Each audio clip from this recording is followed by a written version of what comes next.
ഇൻകുലാബിൻ മക്കൾ നമ്മൾ, വിപ്ലവത്തിൻ വിത്തുകൾ നമ്മൾ.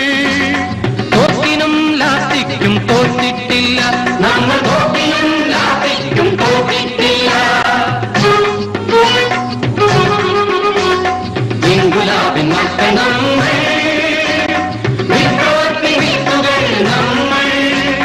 തോക്കിനും ലാത്തിക്കും തോറ്റിട്ടില്ല, നമ്മൾ തോക്കിനും ലാത്തിക്കും തോറ്റിട്ടില്ല. പിന്നീടാണ് 63-ൽ ഇന്ന് നിലവിലുള്ള കേരള ഭൂപരിഷ്കരണ നിയമം കേരള നിയമസഭ പാസാക്കുന്നതും.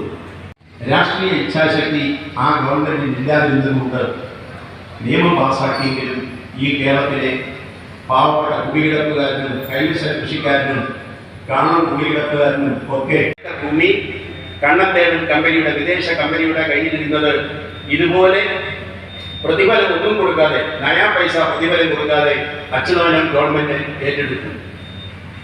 അതിൽ ഏറ്റെടുത്തതിലെ കുറച്ച് സ്ഥലമാണ് മാട്ടുപ്പെട്ടി ഡാമും. ആ മാട്ടുപ്പെട്ടിയുടെ കേരളത്തിൽ ബോർഡിന് കൊടുത്ത് ഭൂപരിധിയിൽ നിന്ന് എക്സംപ്റ്റ് ചെയ്തിരുന്നു, ഒഴിവാക്കിയിരുന്നു.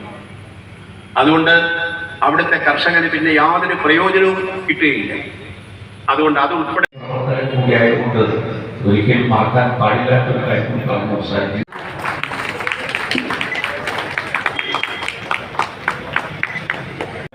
വെങ്കലത്തിൽ ബദലായിട്ട് ഫൈബർ ഗ്ലാസ് ചെയ്തതെന്ന് മാത്രമേ ഉള്ളൂ. അപ്പോൾ അച്യുതാനന്ദ ശില്പം ചെയ്യുമ്പോൾ ഞങ്ങളുടെ ഏറ്റവും വലിയ വെല്ലുവിളി എന്ന് വെച്ചാൽ സാധാരണ ഫോട്ടോകൾ കുറവായത് കൊണ്ട് ആദ്യം തന്നെ കാണാമെന്ന നിർദ്ദേശങ്ങൾ നൽകി. അദ്ദേഹം പറഞ്ഞ കാര്യം തന്നെയാണ് പ്രായം. നമ്മൾ അദ്ദേഹത്തിന്റെ ഒരു വ്യക്തിത്വം എന്ന് പറയുന്നത് തലയെടുപ്പോടെ നിൽക്കുന്ന ഒരു മുഖ്യമന്ത്രിയാണ് അദ്ദേഹം. ആ രീതിയിൽ തന്നെ നമ്മുടെ നാട്ടിലെ ജനങ്ങൾ യുവതലമുറയും അതൊക്കെ കാണണം.